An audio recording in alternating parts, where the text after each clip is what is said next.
7 hilabete igaro dira, legealdi hau hasi zenetik. Egia esan, 7 hilabete ematen du atzo hasi ginela, eta 7 hilabete pasaria egunak ziztu bizian doaz, eta egia da, lehen hilabete hauetako egun hauetan, bidea ez, aurreko legealditik zetozkinari aurre egiten, egunerokoan sortzen dian hainbat eta hamaika ustekaberi aurre egiten, datorren urteko aurrekontua prestatzen, aurkezten eta bat, baina esan behar ere bai, iraila sartzarekin bat, udal barruan barne prozesu bat egin degula, gaur aurkeztera gatozen legealdiko plan hau osatzeko.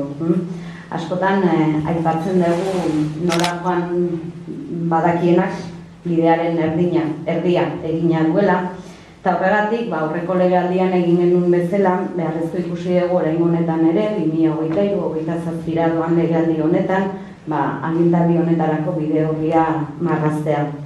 Izan ere, egungo garai aldakor eta ezegonkor hauetan nora joan eta nora jo nahi dugun argi izateaz gainera importantea delako zer egin nahi dugun eta gainera nola egin nahi dugun argi izatea. Eta eskuartean dakazuen liburuxka honen helburua justu horixe da, ez? Hurrengo hilabetetan, hurrengo urteetan usurbil eraldatzen jarraitzeko plana da. Baina esan behar da, ez gerala horri txuri batetik abiatu, baite dokumentu hau osatzeko 3 iturrietatik edo edan degula. Alde batetik, aurtengo maiatzean izandako udal hauteskundeetan, guk aurkeztutako herri programa bada dokumentu honen ardatzetako bat. Noski ere aurreko legealdian abiatu ditugu hainbat prozesu eta prozesu horietatik eratorri diren plan estrategikoak ere aintzat hartu ditugu dokumentu hau osatzerakoan, eta baita ere udal langileak eta baita ere udal hautetsi guztien ekarpenak ere aintzat hartu ditugu. Eta beraz, esan dezakegu udazkenean ernaldu den dokumentu bat dela eskuartean daukagun hau. Baina esan maidet ere ez dela inundikan inora dokumentu itxi bat gure udal jardunan eta lana ordenatzeko bokazioa duen lan dokumentu iriki eta bizia dela, eta lan dokumentu bat den neurrian ekarpenetara ere irikita dagoela. Ikusiko dezuen bezala 120 egitasmo berri proposatzen ditu legealdiko plan honek, usurbil bizigarriagoa, usurbil zaintzaileagoa, usurbil jasangarriagoa eta usurbil berdintzaleagoa eraikitzen jarraitu ahal izateko.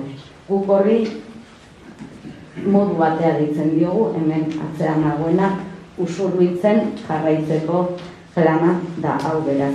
Dokumentu honek ere elkarlanerako gonbidapen bat ere egin nahi du, hemen planteatzen den bide hau elkarrekin, zuekin, usurbildar guztiekin egiteko gonbidapena ere luzatzen da dokumentu honetan. Beraz, mila esker, etortzagatik eta orain hasiko gaurkezpena. Motxila beteran, zintzun bestela izan. Egia esan, hau bada orain etxe guztietara banatuko dugun aldizkaria, lana. Udalbarruko lan dokumentua beste izara badu, guretzako lan dokumentua da, nun markatzen duen, hemen agertzen da neurri bakoitza ze urtetan egin nahi dugun, neurri horren arduradun politiko-teknikoa zein den, eta baita ere ebaluazio irizpidek markatzen ditugu, nola baita guretzako hau badelako presio dokumentu bat.